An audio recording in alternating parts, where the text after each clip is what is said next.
Let's discuss the concept of God in Judaism. It's mentioned in the Old Testament, in the book of Deuteronomy, chapter number 6, verse number 4.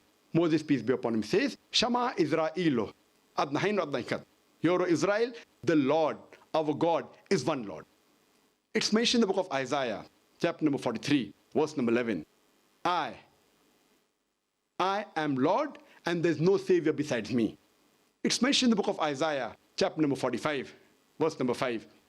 I am Lord, and there's none else. There's no God besides me. It's mentioned in the book of Isaiah, chapter number 46, verse number 9. I am God, and there's none else. I am God, and there's none like me. It's further mentioned in the book of Exodus, chapter number 20, verse number 3 to 5, as well as in the book of Deuteronomy, chapter number 5, verse number 7 to 9. Almighty God says, Thou shalt have no other God besides me. Thou shalt not make unto thee any graven image of anything, of any likeness, in the heaven above, in the earth beneath, in the water beneath the earth. Thou shalt not bow down to them, nor serve them, for thy God, thy Lord, is a jealous God.